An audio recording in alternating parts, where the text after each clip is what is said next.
আসসালামু আলাইকুম, it's me Nabil Hossain and welcome to my another blog. আজকে আমাদের সাথে থাকছে নাফিসা, নাজিবা এবং আরিবা। এক একজনের সাথে আপনাদের পরিচয় করিয়ে দিই। আমি নাজিবা, আপনাদের সঙ্গে আজকে ইন্টারেস্ট একটা ভিডিও নিয়ে এসেছি। আমার নাম আরিবা। আমার নাম আরিবা, আজকে একটা বড়সড় ব্লগ নিয়ে এসেছি। হ্যালো গাইস, আমি নাফিসা, আজকে একটা অনেক বড় একটা ব্লগ নিয়ে এসেছি। তো চলো আজকে আমাদের বাড়ির বাগান বলতে পারো বা বাড়ির উঠান বলতে পারো, ওইখানে যে ফল ফুল গাছ আছে ওইগুলো দেখাবো। গাইস, কেউ ব্লগে আসতে চায় না, তাই আমি সবাইকে জোর করে নিয়ে আসলাম।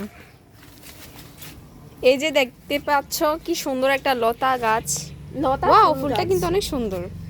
এই গাছের ফুলটা হচ্ছে কি এরকম হয়। এদিকে আসো, এদিকে আরো গাছ আছে। এদিকে দেখতেই পাচ্ছ আমার কয়েকটা অ্যালোভেরা আছে। আর এদিকে দেখো একটা 9টার ফুল গাছ আছে।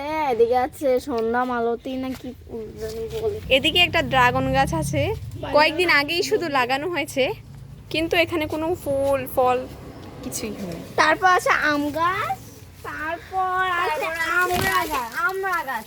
এটা কত সুন্দর ফ্লাওয়ার ফুল ধরে রয়েছে। আমরা এখানে ওই এদিকে ছোট ছোট কড়া।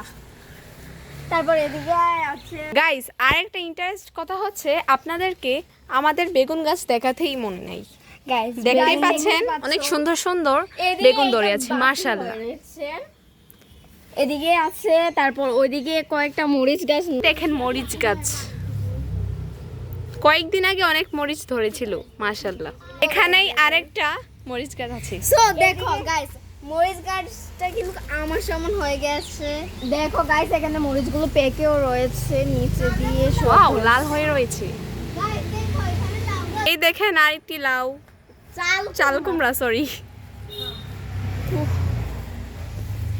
এই দেখেন এদিকে আছে আরেকটা বেগুন গাছ, ফ্লাওয়ার। গাইস, আমাদের ব্লগটা এতটুকু পর্যন্তই ছিল। আপনারা সবাই আমাদের পাশে থাকবেন, দোয়া করবেন এবং বেশি বেশি করে লাইক, সাবস্ক্রাইব এন্ড শেয়ার করে করবেন। আল্লাহ হাফেজ। ততক্ষণ টাটা, টেক ফান, খোদা হাফেজ।